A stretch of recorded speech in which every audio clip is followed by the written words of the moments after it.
Sveiki kolegos, šiandien noriu Jums parodyti pavyzdį ir noriu Jums jį rekomenduoti, kaip apdoroti siūlių kraštus, kai gaminys yra be pamušalo, kai visos siūlės matysis atsisegus gaminį ir tuo labiau, kai gaminys yra pasiūtas iš audinio, kuris yra labai brizgus, kurio siūlų perdangos yra labai didelės ir taip pat jis yra labai tinkamas siūti, kai gaminys yra iš tvido.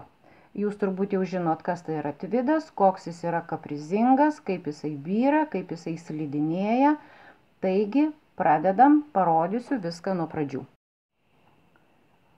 Šitam darbui naudoju jau paruoštą apkantavimo juostelę.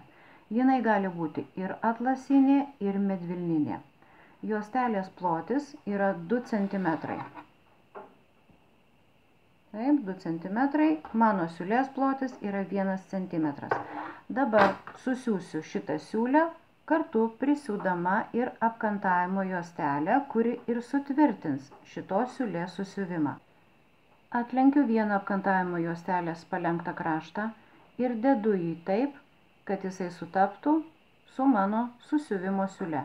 Siūsiu per štai šitą lenkimo kraštą 1 cm pločio.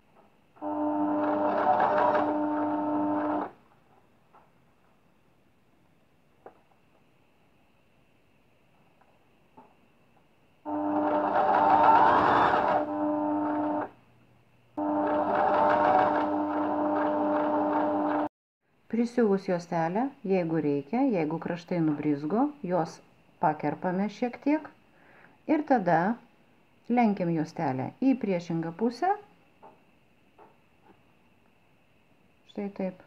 Dedam prie pat jos kraštą, prie pat susiuvimo siūlės.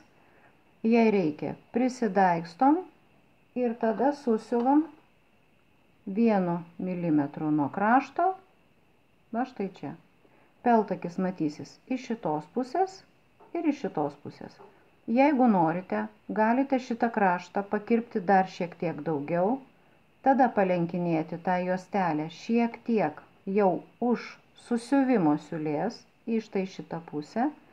Ir kai jūs darysite antrą peltakį, tada jau galite tą peltakį daryti ne ant juostelės, o va štai į šitą susiuvimo siūlę. Tai jau jūsų pasirinkimo reikalas. Kadangi pas mane juostelė kaip pavyzdys yra atlasinė, aš pasirenku tokį saugesnį variantą ir ją prisidaikstysiu.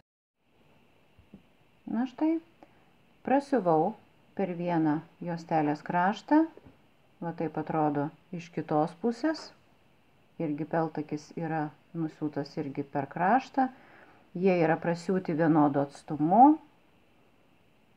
Neužsiuvu iki galo, todėl kad šitą pavyzdį naudosiu savo studentams, tam, kad jie matytų visą darbų eigą, taip, kad orientuojamės į viršutinį kraštą. Taigi, kai jau juostelė yra prasiūta, kraštas apdorotas, tokios siūlės dažniausiai yra nulyginamos į vieną pusę. Vadinasi, verčiam savo siūlės užlaidą ir nulyginam į vieną pusę, o jau į kurią pusę lyginti, jau jūs ten nuspręsit pagal gaminį. Tai štai. Va toksai apdorojimas, man jis tarp kitko labai patinka, jį naudoju dažnai ir jums rekomenduoju.